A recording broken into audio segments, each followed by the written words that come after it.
Okay, so here we go. Hi, everybody. Welcome to another hour of English classes here on Verbling.com. In this hour, we're going to have a reading class.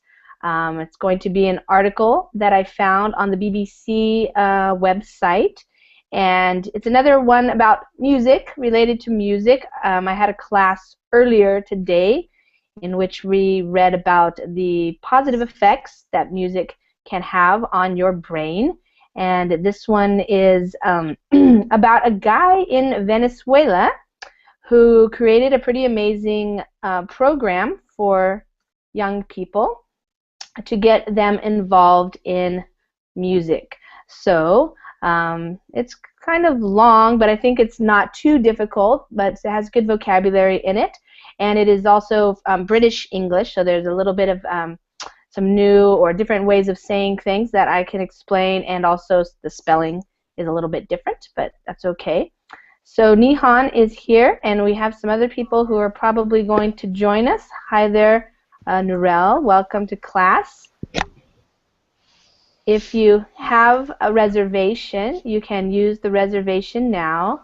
And if you do not have a reservation and you are a member of Verbling.com, then you can join anytime. Just click on the Join Class button, and that'll get you into the Google Hangouts here with us, and then you see us all down here, and that way you can also read along with us and participate in our class. So let me welcome everybody, Nurel and Nihan and Fabio and Amparo. Welcome, everybody. Hi, teacher. Thank you. Hello. Thank you for coming. I just caught the end of the last class, and it's always funny when you're trying to teach students English, and I heard Lorraine was saying that we say that about are you already done with your homework, or have you already done your homework? So I would go more with speaking like the native people rather than trying to be 100% grammatically correct, except for tests. So Narelle, if you're trying to pass a test, of course you want to try to be as grammatically accurate as you can. But of course the nice thing about spoken language is that we don't have to be perfect. We can say things, and we can mess up the order, and we can forget a word or two here and there, and people can still understand us just fine. Yeah, so. Yes, Lisa, on the test, they want you to speak fluent. They don't care about grammar. Exactly, and you know, it is... Go ahead. They want you to speak fluently, yes. Without stop, without and as, and yes. say whatever you say, but say it in the way that natives say it. I mean, even if you make, because we are not perfect, right. because we have to do mistakes. I mean, they don't care about that, because right. they understand that they don't accept you to make too many as and when you're speaking. They want you to speak continuously. Yes. Yes, that's true. And I recently was working with a student who was trying to raise her IELTS speaking score, and that was one of her difficulties. Was even though she was quite accurate in her grammar, she did do a lot of ums and ahs and kind of thinking a little bit too much. So I was working with her to just let it out and not necessarily try to spend too much time searching for the right word. You know, just keep talking and express yourself, because in reality these tests are a little bit difficult, because you only have a minute or 2 minutes to answer a question. So if you spend too much time thinking and not talking, then they're going to think that you don't know what to say. You're looking too much for the vocabulary, and especially for the IELTS or the TOEFL, if you're trying to get into college level courses, for example, they might assume that you don't have that level of vocabulary, so you won't be able to be successful. in those classes. So yeah, so it's good to just let it all out. Try not to think. Yeah, but what I've noticed, especially though with students, is test anxiety is actually more of a problem than their skills, because in a conversation like we have in our classes, many people can do quite well, but in a testing situation, the anxiety comes up and you're nervous and it affects your thinking, and unfortunately. Yes, Yeah. unfortunately, yes. Has that happened to you at all, or do you feel pretty comfortable when you? Actually, that's what hold me from getting the score I need. Yesterday, I received my score and it was always 23, and I was Oh, bad. yeah. Yeah, so I need to overcome these things. I mean, I don't know. Yeah. Anxiety is nervosity and anxiety during the exam. I don't Yeah. know. Just Yeah. The test anxiety is a real thing for a lot of people, so. But maybe now that you're coming here, a lot of people aren't coming on Verbling because it means being on YouTube or on the internet, and so now you're coming here, and so you're not nervous to participate and to speak. yes. So that's a improvement for that. That's a skill to Yeah. work on. Yeah. Nihan, doesn't have a problem with that. Do you, Nihan? With what? Fluency? No, test anxiety or anxiety Um, in the yeah, class. yeah. Yes, I haven't. I'm too old to join an exam. That's what I was I'm already thinking. done with exams. Exams, right? Yeah. Yeah. Okay, well, welcome to Claudio and Fabio. I noticed you came in and came out, so hopefully your connection is working. Let me put the article up in the screen share so we can get started. I never know who's going to show up at this hour of class. Where I am in Washington State, it's 6 p.m., so I know that it's very early in the morning for Nihan and Yuki. You guys are going to get some kind of a Verbling English Student Awards or something. I'm serious, like the most dedicated people. I deserve it most because Yes. I was most experienced in Verbling, maybe a year or more. Yeah, it's How about Yuki? How long have you been on Verbling? Okay. How long? Maybe 4 months. Yes. he's trying to catch up with you. Not so long. In Yeah, compare with you, you guys need Nihan. Hamid to track your guys' hours, because he's always tracking my classes, what number it is and everything, but I don't keep track. He does. He has something with numbers. Yes. I don't know. He likes the numbers. Yeah. So, okay, so like I said at the beginning of class, I will repeat now that more people are here. This is a story about a guy named Jose Antonio Abreu. I'm not sure exactly. It's interesting because in South America, so many of the names are not necessarily Spanish names, although I don't know if that is. But he's from Italy. His family's from Italy. So South American countries have a lot of Europeans and other people from other countries. Here we said Abreu. Abreu, okay, Abreu. So he is called Venezuela's musical visionary. So this is about him, and he's a man who has set up a program that's been very successful at helping children learn classical music, orchestral music. So this is what the article is about, and I did highlight or bold, that's called bolding, some of the words that I thought not necessarily that you don't know, but that are also key to understanding what's happening in each paragraph. But if there are other phrases or words that you do not understand and you want me to explain, always ask. I'll be happy to explain anything if you want to know it. So here we go.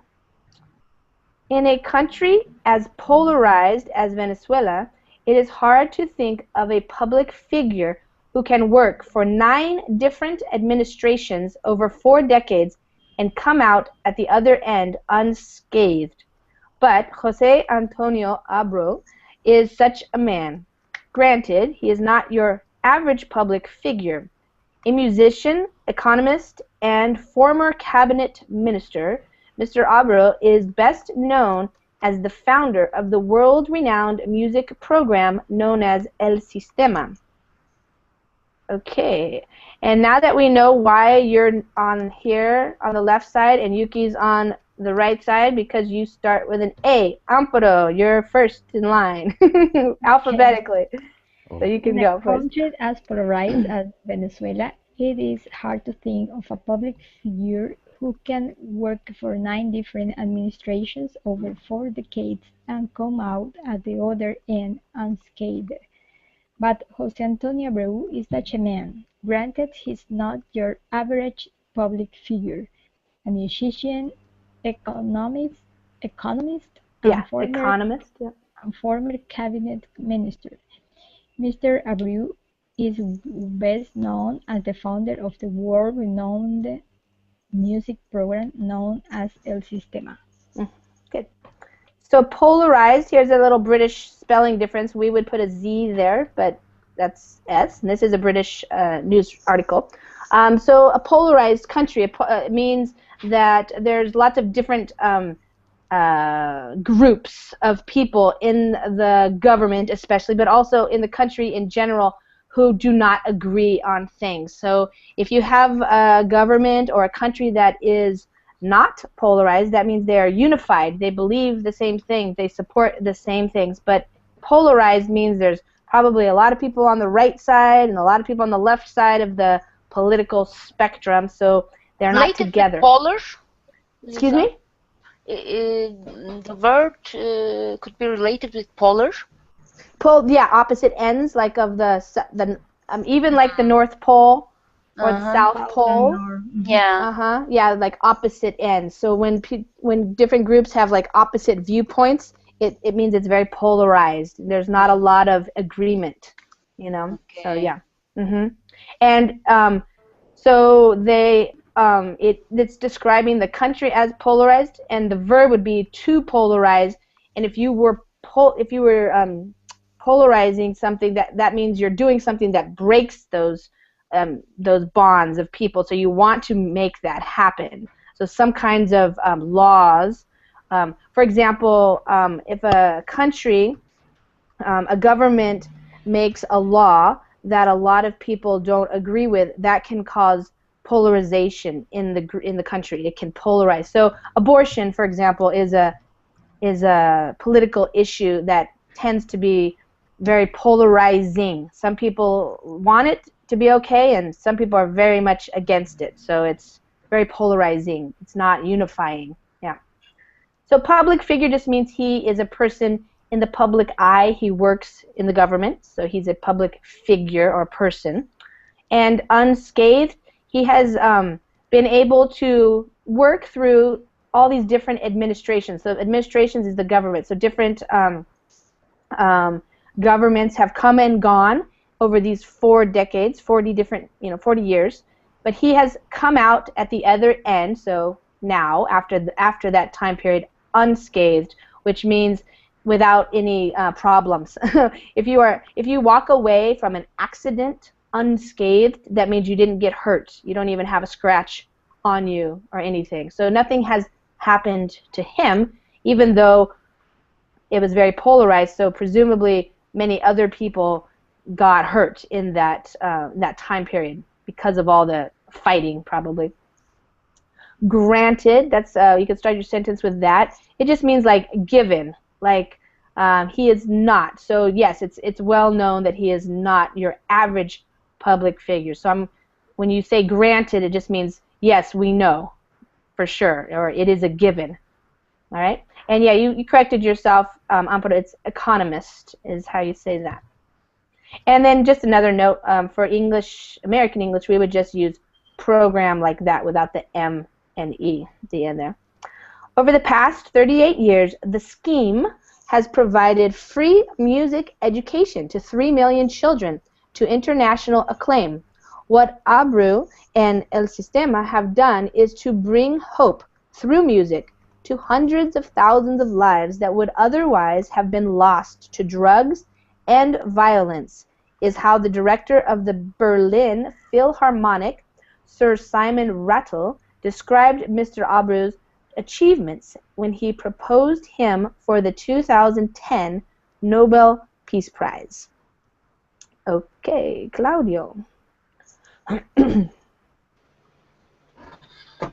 Over the past 38 years, the scheme has provided free music education to 3 million children to international acclaim.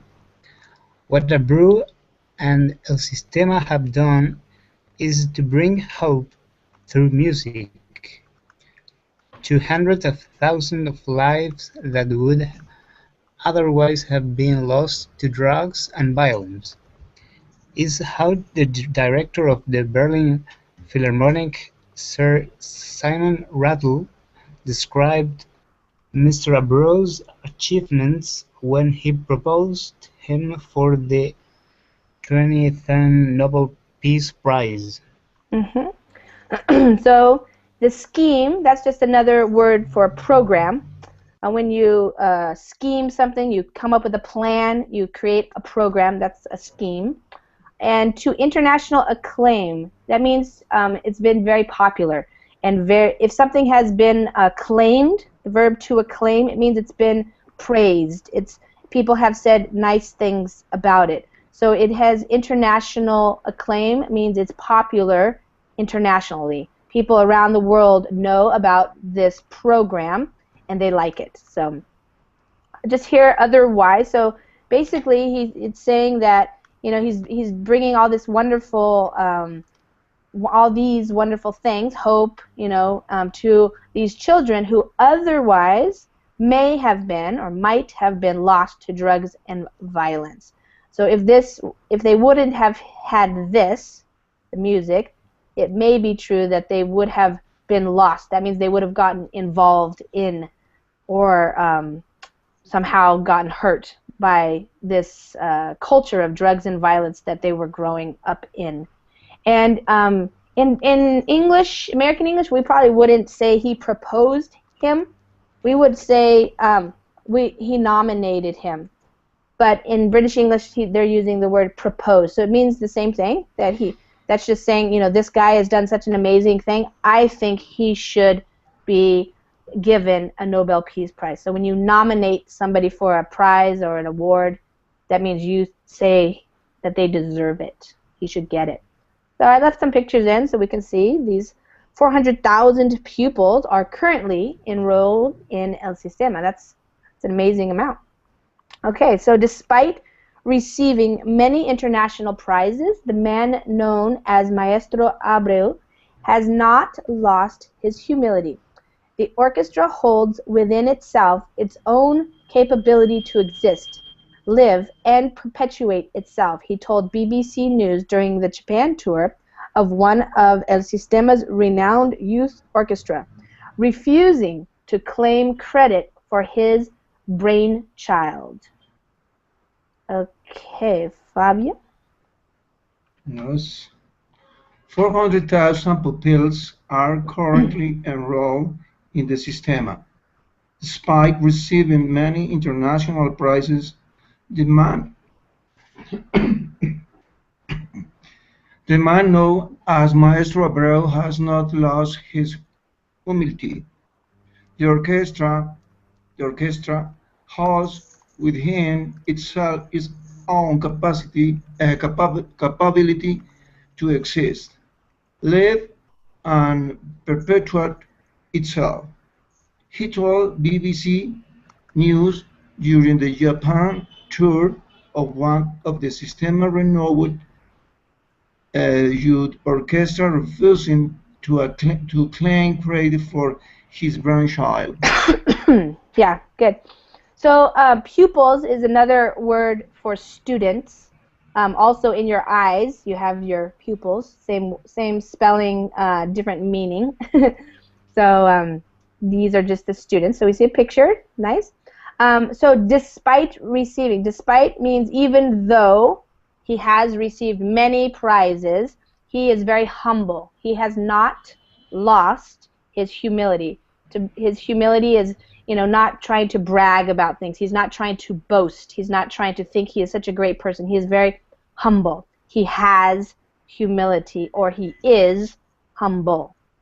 And what he's saying here is basically that, this orchestra can exist, it can live, and it can perpetuate itself. These all mean the same thing. So to exist, it means to be alive, so it's living, and it can keep on living. To perpetuate something means to keep it going. So even though he might be getting older, one day he will die, he believes that at this point the orchestra will continue. It has power itself. Renowned just means well-known, so it is a renowned youth orchestra. Refusing, so he, referring to the maestro, Abreu, he is refusing to claim credit for his brainchild. So he's not trying to take credit. To claim credit means he is taking responsibility for it, or getting the acknowledgement that he did it. And the brainchild means his idea. If you have a brainchild, it is your idea. But we do know that it was his idea, but obviously he is now saying that it has become its own thing. So maybe he thought of it, but now, after so many years, it is its own thing. So he's very humble about it. Music runs deep in Maestro Abreu's family. His maternal grandparents moved from Italy to Venezuela in the 19th century. There, his grandfather founded a local orchestra. His grandmother, a passionate opera fan, used to translate from the Italian to the young Jose Antonio while listening to records of Puccini or Verdi.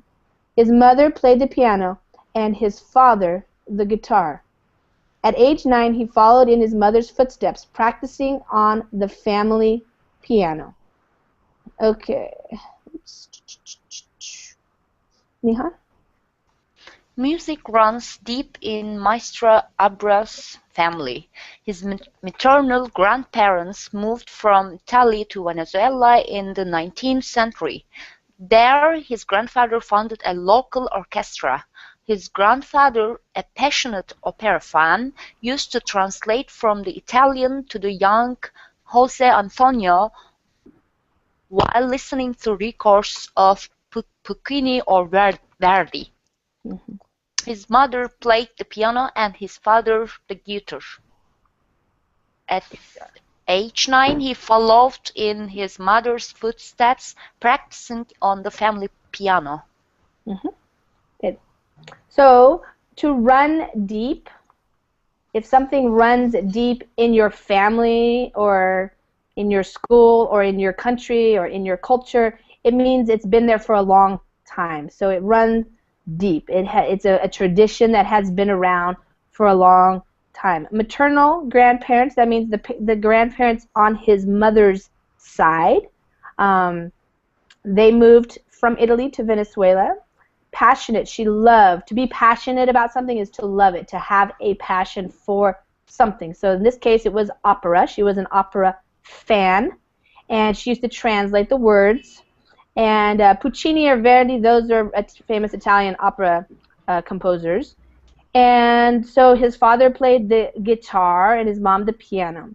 And so he followed in his mother's footsteps. To follow in somebody else's footsteps means you do the same thing as them. So he played the piano. It was the only one in his neighborhood in Barquisimeto, the city where he grew up in western Venezuela. He pursued music studies, but later moved to Caracas to read for a degree in economics in order to help support his family. Experiment. He worked as an economist for the government and was elected as a substitute member of parliament in the 1960s. But music was never far from his mind. I had a deep frustration because I lived in a country that only had one orchestra, where 70% of musicians were foreign. Okay, let's stop there. Nourel? Yes. Okay. Do I read from It Was? Yes. Okay.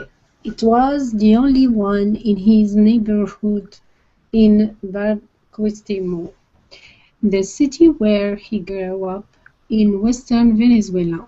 He pursued music studies, but later moved to Caracas to read for a degree in economics in order to help support his family experiment.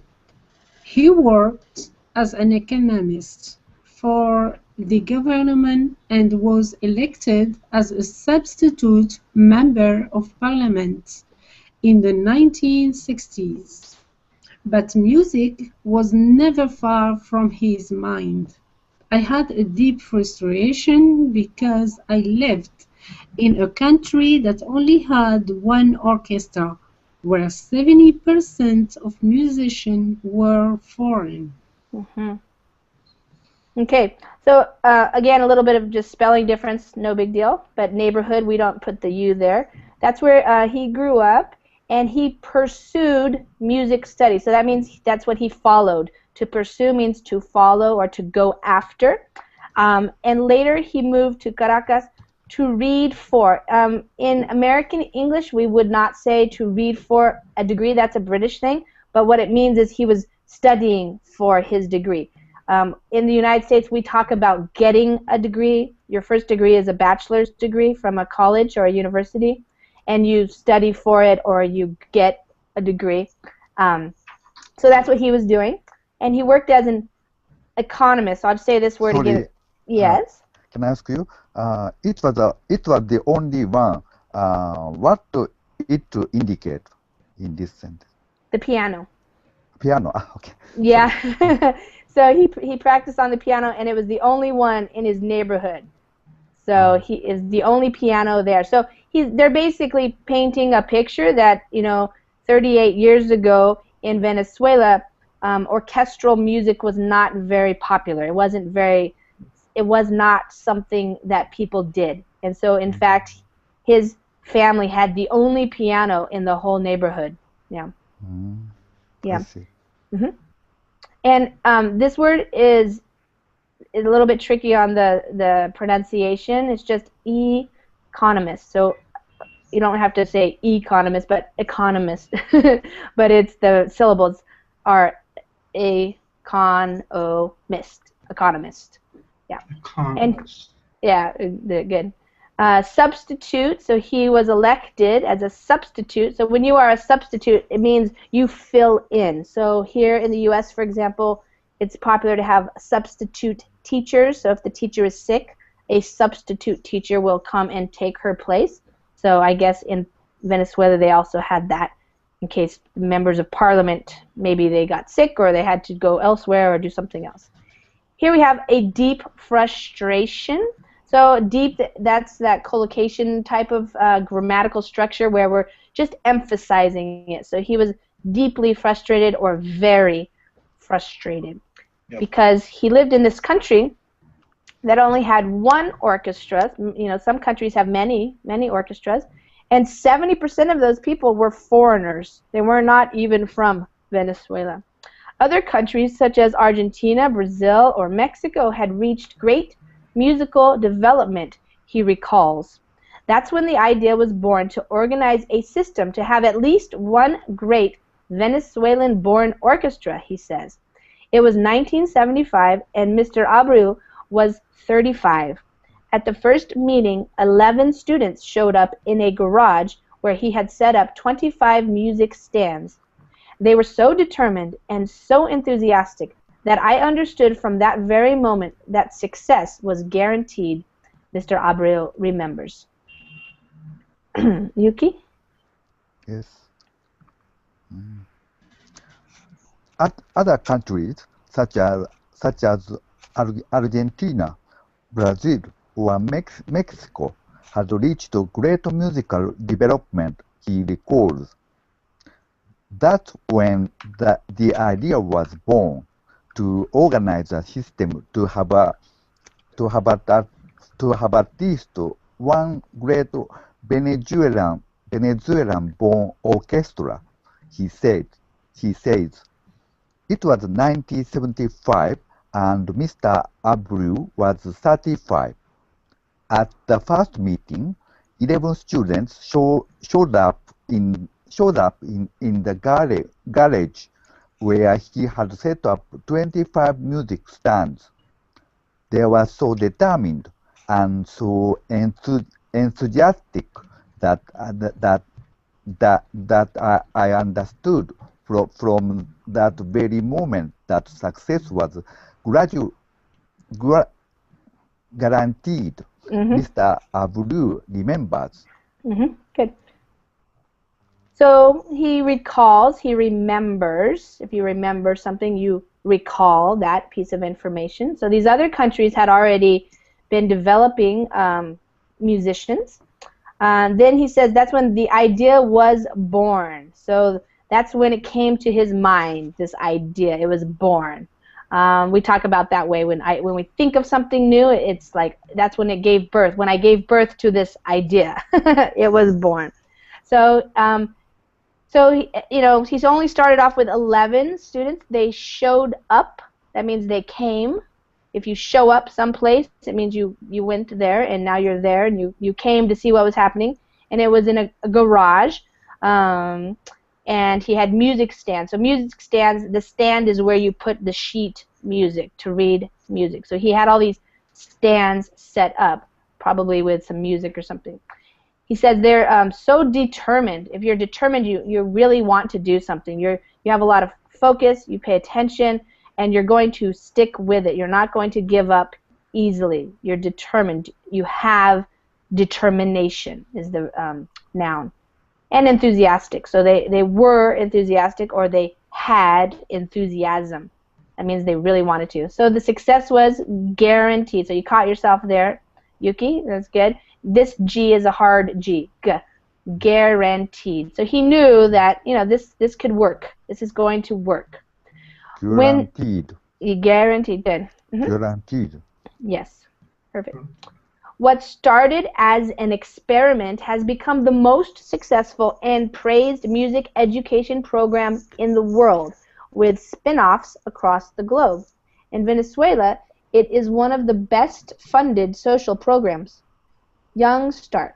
The idea is simple. Children are taught from the age of 3 to play music for free during afternoon classes with a focus on orchestral practice. There are now 285 núcleos, or teaching centers, around the country, often located in poor and violent neighborhoods. Okay, Amparo. What started as an experiment has become the most successful and praised music education program in the world, with a spin-off across the globe. In Venezuela, it is one of the best funded social programs. Young Start. The idea is simple. Children are taught from the age of 3 to play music for free during afternoon classes with a focus on orchestral practice. There are now 285 núcleos, teaching centers, around the country, often located in poor and violent neighborhoods. So it was just an experiment. When you start something and you're not sure if it's going to work, you call it an experiment. Like, we're just going to try this. We are going to do an experiment, or we're going to have an experiment. But it became successful, and it has been praised. That means people have said good things about it. People like it. It has been successful. And so therefore there have been a lot of spin-offs. A spin-off is when somebody kind of copies you. They take your same idea and they just do it in another location. So maybe it says across the globe, so that means throughout the world, other places around the world are doing similar programs because it's so successful. It sounds amazing. And it's one of the... Explain, please, the meaning of spin-off. A spin-off is like a copy. It's another. So, for example, Yuki, he made the program in Venezuela, and if somebody comes to Russia and makes the similar program, that's called a spin-off. Oh. Sometimes also repeat, yeah. Yeah, or it's kind of like program. Yeah, they repeat it. It doesn't necessarily have to be exactly the same, but the idea is the same. We can also use the word spin-off. So a lot of times in the United States, we have a TV show, and the TV show becomes a series, and there's some maybe some successful actors or actresses in that series, and the show is popular, and then from that show, another show starts. That's kind of a spin-off. It comes from that show. The idea comes from the main show, but now the second show, it kind of has a similar idea. So a spin-off is like it comes off the main idea, but it creates a new program, a new idea. But the inspiration comes from whatever it got started, you know? Does that make sense? Music education program with spin-off, yeah? Yes, the ones that are in other parts of the world. So what it's saying is now there are other musical education programs that have started, and they are similar to this program. They were inspired. Yes. I see. Thank you. Yeah, and so that's what they call a spin-off. And their best, it is one of the best funded, so it gets a lot of money from the government as a social program. Social programs are programs that governments invest in or fund to help society, to help people. Sometimes it has to do with, like the one we read about the Amsterdam and giving the alcoholics beer. That's a social program, trying to help people in society in different ways. So in this case, they're helping children in these poor and violent neighborhoods. So they're bringing music to them as a way to get them into something else besides the violence, give them something special to do. And they start very young, 3 years old. That's pretty young. 3 million Venezuelan children have taken part in El Sistema. So 3 million children already in the last 38 years. Many say that Abreu's contacts, you see the picture? I'm going to take it out. Okay, so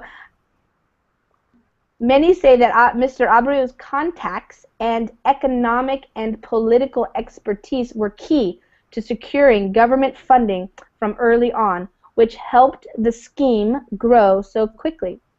It's very much a product of Mr. Abreu himself, says Tricia Tunstall, a music educator and author of Changing Lives, a book about El Sistema.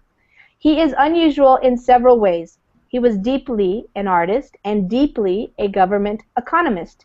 He combined articulation, vision, and a deep spirituality. Those things are exceptional. Okay. Claudio? 3 million Venezuelan children have taken part in El Sistema. Many say that Mr. Abreu's contacts and economic and political expertise were key to securing government funding from early on, which helped the scheme grow so quickly. It's very much a product of Mr. Abreu himself, says Tricia Tunstall, a music educator and author of Changing Life, a book about El Sistema. He's unusual in several ways. He was deeply an artist and deeply a government economist. He combined articulation, vision, and a deep spirituality. Those things are exceptional. Exceptional. Exceptional. Okay. Exceptional. I have a doubt. Okay. If you're reading an article in English and you have these words in Spanish. Mm-hmm. How do you pronounce it? In the correct Spanish pronunciation, or like an English speaking pronunciation of a Spanish word? I think it would depend on the word that you're going to use. There might be some words that if you said them in Spanish somebody might not understand. But so if I'm saying Venezuelan or Venezuela, that's the English American pronunciation. But if I knew Spanish, I might say Venezuela, have a little bit more of a Spanish sound to that. And el sistema, if I didn't know Spanish, I would probably say el sistema, something like that. So I think it just depends on who your audience is. If you're reading out loud and your audience is, fine with it, I would just say it in Spanish. It's not going, in an article like this, I don't think it's going to make it less understandable. I don't know, though, from a person who, from a perspective like from Nihan or Yuki or something, if a Spanish speaker pronounces those words in Spanish, does it matter to you? I mean, I don't think it would necessarily be more comprehensible if you said it with an English accent. Do you have an opinion, Yuki or Norel or Nihan? I don't know. It's like if we were reading an article and there were some Russian words, I could only say it the way I would just guess, like I'd do my best. But Yuki would be able to say it with the correct pronunciation. And for me, that would be more interesting. That's when somebody actually knows how to say it correctly. Yeah. So I don't know. Like it is true that it depends also where you are. So for example, on the west coast of the United States, there are lots of Mexican people who live, especially in California, where I'm from. So if I'm talking and I might say to somebody, I might do both things. I might say, oh, when's the last time you went to Mexico? And I just might say Mexico. But I might also say when did you go to Mexico? I might say it either way. So it kind of depends on who your audience is. If I know the person knows a little bit of Spanish or will understand, I'll just say Mexico. But I might just say Mexico. I couldn't understand anything. Yeah, so that would be the difference, like if the person who you're talking to. So in California, there are lots of bilingual people, Spanish speakers who speak English, and so they can mix it up a lot. But yeah, in general, I would say. You don't have a big rule that says that you have to say the word in the correct. I wouldn't say there's a big rule.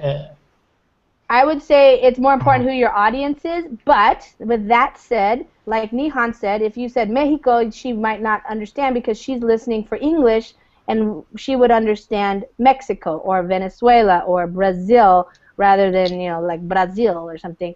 I mean, some of them you can understand better than others. Well, yeah, teacher, like I was asking. Like the title of this movie, Déjà Vu. Déjà Vu, yeah. Yeah, no, we don't say déjà vu because if you say déjà vu in French means that already you. Yeah. But if you say déjà vu, in French we pronunciated déjà vu, which means already seen. Yes. But if you pronunciate it like déjà vu, it's mean already you. Yeah. and when the movie came out, and I heard my friend say it in English, and I thought I am going to see a movie about already me. Then I say, oh, okay, well, let me tell you how we pronounce this in French. It's already déjà vu, not déjà vu. Yeah. Yes. Really? Yeah. Same in Turkish, we call déjà vu, and it's not correct. No. No. Déjà vu? Déjà vu. Déjà vu means already seen you, already seen something. Right. Yeah, we have the Different same meaning. meaning. Yeah. But what about in English? How could you pronounce it, Lisa? Déjà Well, vu. Not. yeah, I would say the same. Déjà vu in English, it would just be the same. Déjà vu. Yeah. But I think most difficult moment is word is similar, but meaning is different. For example, magazine is journal, yeah, in English. Which one? Magazine. Magazine, yeah. Magazine is a journal. A journal. Oh yeah, yeah. Yes. And magazine or something. But magazine means a shop in Russian. Shop? Yes, A shop. store? Oh yeah, Store. like in French too. Store. Yeah. Yes. So so sometimes knowledge of another language disturb you understand properly. And sometimes I confusing think, it. yeah, and that's always a thing that you have to do whenever you're reporting on things internationally. Is like, especially like we've been saying, el sistema. That's the name of the thing. So a lot of times it's difficult to translate a name of something, because el sistema, that's the system, maybe, but that wouldn't make any more sense just because it's a name of something. So I think it's a good question, Claudio, and I think I don't think there's a hard and fast rule. However, if you are taking an English exam, I would stick to the English pronunciations of words and countries, just because they're testing you to see if you know that. And if you were saying too many things with in the Spanish, using the Spanish pronunciation, they might consider, they might think that, well, you don't know how to pronounce those words in English. But in an article like this, when we're reading articles about international news, I think we just do the best we can. And I notice that even when you watch news reports, like on CNN or something, and maybe they are reporting from another country like Japan or Russia or Brazil or somewhere, if they know the language, they will say the name of something in with that language's accent or proper pronunciation. But it's kind of, it doesn't, there are special English words only used in Japan. For example, how can imagine what does it mean? Soft cream. Do you know soft cream? What? No. Soft cream is ice cream. Soft serve ice cream. Ice cream, but with wafer, you can eat standing. Yeah. So or salaryman. Do you know salaryman? I think, Lisa, the specific name. Salaryman is a businessman, but it is common in Japan. Salaryman? Salaryman. Well, I think, Nihan, what were you going to say about names and stuff? The specific names, the people names or the city names, the other language just try to mimic the original native word, but I guess we have to, or you should use it in an English form, because the others cannot understand it. If you say Istanbul, the others could be a little bit confused, but you said Istanbul. Yeah, Istanbul, yeah. That's true.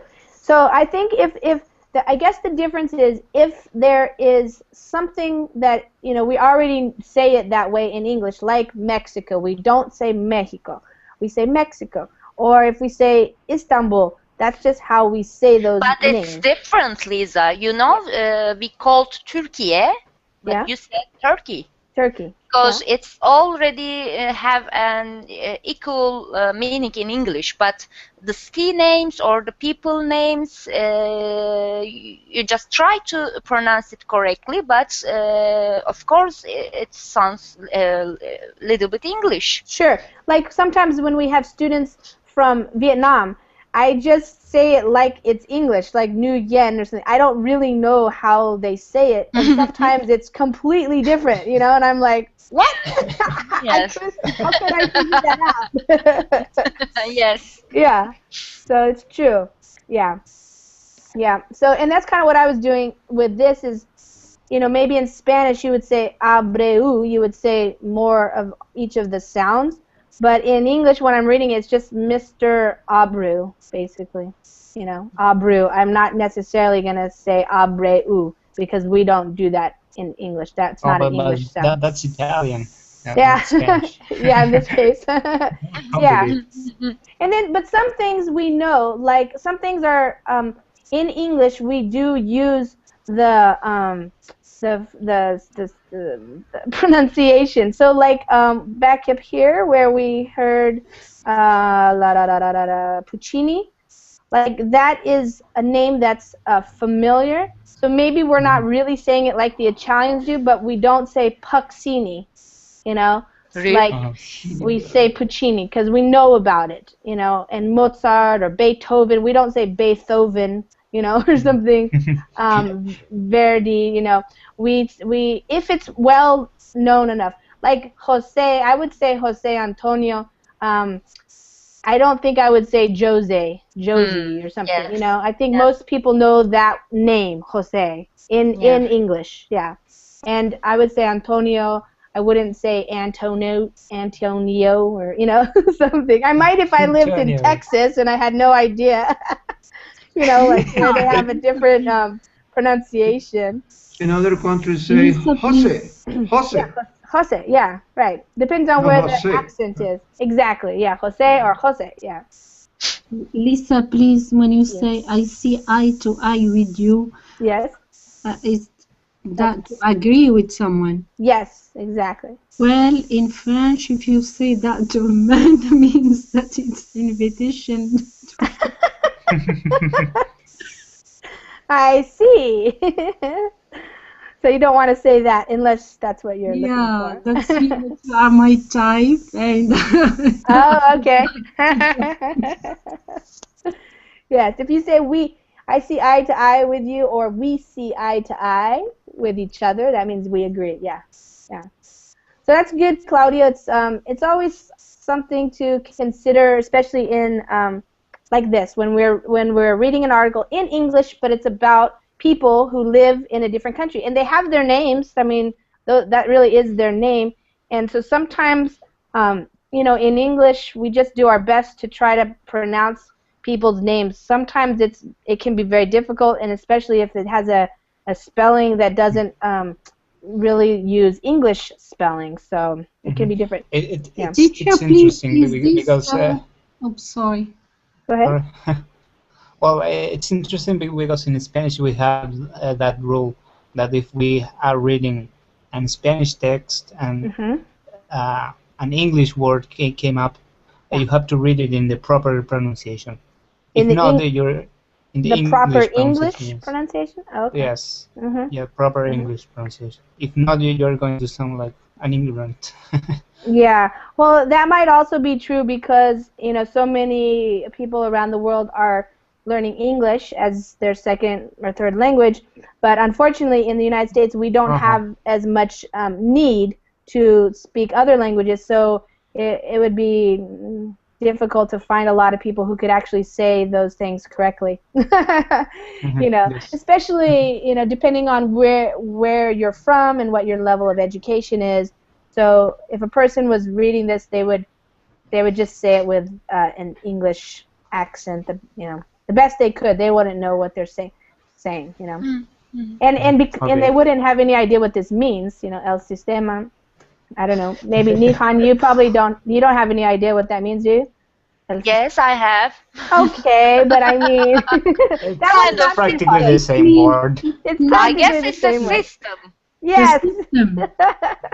Yeah, we say that in French, system. Yeah. Yeah, the Turkish and same system. Yeah. Yeah. So that's not too hard of a one to figure out because it's called a friend. Yeah. In the different Lisa, languages, it's similar. Lisa, please, Yeah. is this a formal way to agree with someone, or it's colloquial language? To see eye to eye? Yeah. It's more colloquial. Yeah. It's daily use. Yeah. Oh, okay. But It's not you like, could still say it like in a business context or something like that. Like after a meeting that you had with like another company, you could say to your boss, I think we see eye to eye on this. It's going to be fine, or yeah. Yeah, it's with you or on this. We see eye to eye. It could be both. We see eye to eye on this subject. Okay. Or we see eye to eye with each other on this subject or about this topic or something. Yeah. Oh, thank you. Sure. Okay, let's see here. So here we go. I think he is one of the great visionaries of the 20th century, Ms. Tunstall told BBC News. Frank DiPolo, like that's Italian, but I don't really know Italian, so I'm not going to say Frank Gipolo or something like that. I'm just going to say Frank DiPolo, like English. If I knew Italian, I might say it, but I don't. Frank DiPolo, one of the co-founders of El Sistema and Mr. Abreu's brother-in-law, agrees. El Sistema maintains itself thanks to Abreu, who has been able to negotiate with all the governments that in 38 years have always funded the program. Okay, Fabio. Okay. I think he is one of the great visionaries of the 20th century. Ms. Tunstall told BBC News, Frank DiPolo, one of the co-founders of the El Sistema, and Mr. Abreu's brother-in-law agree. The El Sistema maintains itself thanks to Abreu, who has been able to negotiate with all the governments that in 38 years have always funded the program.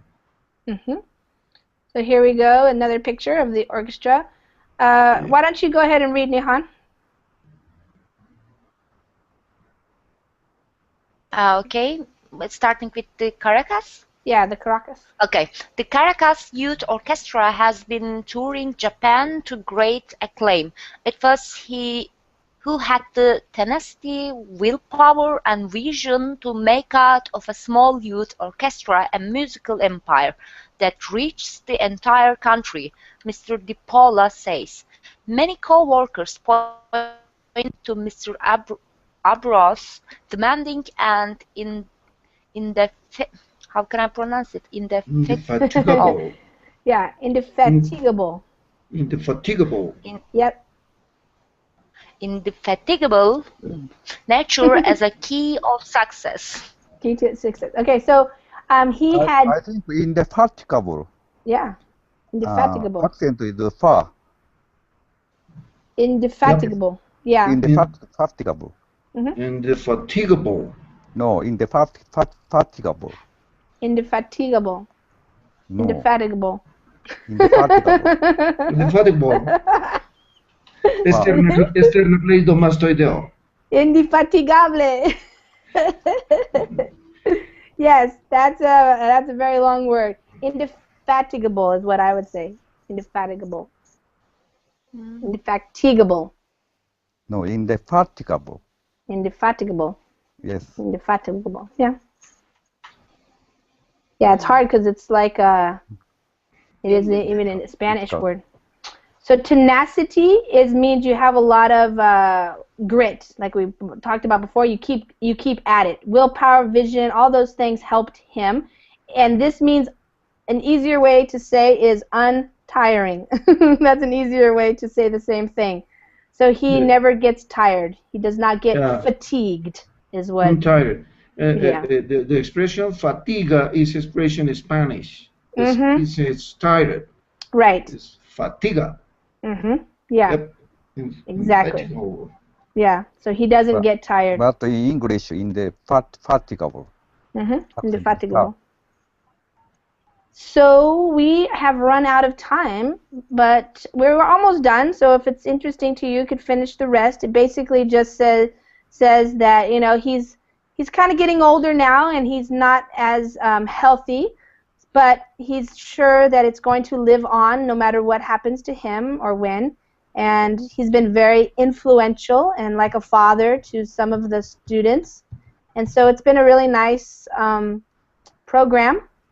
And so the article is just, you know, giving him praise and recognition for all of this work that he has done. He's been very devoted to the program, very committed to it, and it continues to do well.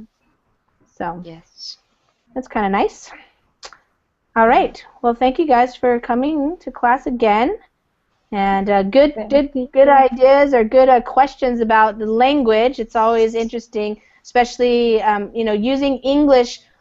I want to finish up in case you want to go to other classes, but you know, English does incorporate a lot of other languages, and at this point, because English is one of the main languages that people use to communicate with each other, even if they speak other languages. Bye, Fabio. You know, we do have a lot of acceptance for different pronunciations. So, you know, there's a lot of difference between British English, American English, but even in the United States, there's lots of different ways to pronounce things. So, in a regular informal context, lots of things are acceptable as long as communication can happen. In a testing academic situation, perhaps you need to pay more attention to the grammar, to the proper pronunciation of words, but in spoken English, for informal spoken English, you know, a lot of ways are acceptable. And if, you know, Narelle, if we know that you speak French and you say French words with a French accent, that's going to be okay.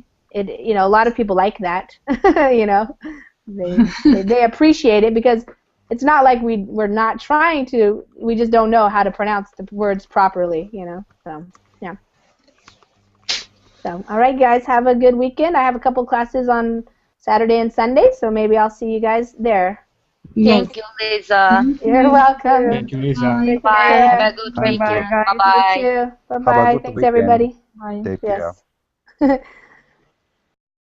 Nice thing about spoken language is that we don't have to be perfect. We can say things and we can mess up the order and we can forget a word or two here and there, and people can still understand us just fine. Yeah, So. yes, Lisa, on the test, they want you to speak fluent. They don't care about grammar. Exactly, and you know, it is. Go ahead. They want you to speak fluently, Yes. without stop, without and as, and Yes. say whatever you say, but say it in the way that natives say it. I mean, even if you make, because we are not perfect, Right. because we have to do mistakes. I mean, they don't care about that because Right. they understand that they don't accept you to make too many as and when you're speaking. They want you to That's speak true. continuously. Yes. Yes, that's true. And I recently was working with a student who was trying to raise her IELTS speaking score, and that was one of her difficulties. Was even though she was quite accurate in her grammar, she did do a lot of ums and ahs and. Okay, so here we go. Hi, everybody. Welcome to another hour of English classes here on Verbling.com. In this hour, we're going to have a reading class. It's going to be an article that I found on the BBC website, and it's another one about music, related to music. I had a class earlier today in which we read about the positive effects that music can have on your brain. And this one is about a guy in Venezuela who created a pretty amazing program for young people to get them involved in music. So it's kind of long, but I think it's not too difficult, but it has good vocabulary in it. And it is also British English, so there's a little bit of some new or different ways of saying things that I can explain, and also the spelling is a little bit different, but that's okay. So Nihon is here, and we have some other people who are probably going to join us. Hi there, Nurel. Welcome to class. If you have a reservation, you can use the reservation now. And if you do not have a reservation and you are a member of Verbling.com, then you can join anytime. Just click on the Join Class button, and that'll get you into the Google Hangouts here with us. And then you see us all down here. And that way you can also read along with us and participate in our class. So let me welcome everybody, Nurel and Nihon and Fabio and Amparo. Welcome, everybody. Hi, teacher. Thank you. Hello. Thank you for coming. I just caught the end of the last class, and it's always funny when you're trying to teach students English, and I heard Lorraine was saying that we say that about are you already done with your homework, or have you already done your homework? So I would go more with speaking like the native people rather than trying to be 100% grammatically correct, except for tests. So Narelle, if you're trying to pass a test, of course you want to try to be as grammatically accurate as you can. But of course the anxiety comes up and you're nervous and it affects your thinking, and unfortunately. Yes, Yeah. unfortunately, yes. Has that happened to you at all, or do you feel pretty comfortable when you? Actually, that's what hold me from getting the score I need. Yesterday, I received my score and it was always 23. Yeah.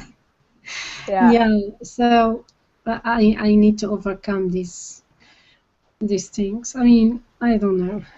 Yeah. It's nervosity and anxiety during the exam. I don't know.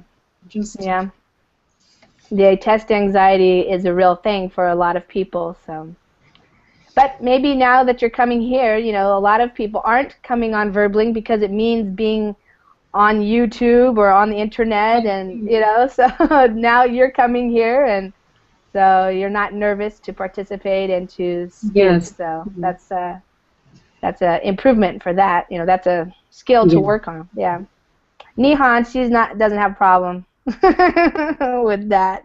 Do you, Nihon? With what? Fluency? No, test anxiety, kind of thinking a little bit too much. So I was working with her to just let it out and not necessarily try to spend too much time searching for the right word. Just keep talking and express yourself, because in reality these tests are a little bit difficult because you only have a minute or 2 minutes to answer a question. So if you spend too much time thinking and not talking, then they're going to think that you don't know what to say. You're looking too much for the vocabulary. And especially for the IELTS or the TOEFL, if you're trying to get into college level courses, for example, they might assume that you don't have that level of vocabulary, so you won't be able to be successful in those classes. So, yeah. So it's good to just let it all out. Try not to think. Yeah, but what I've noticed, especially though with students, is test anxiety is actually more of a problem than their skills, because in a conversation like we have in our classes, many people can do quite well, but in a testing situation,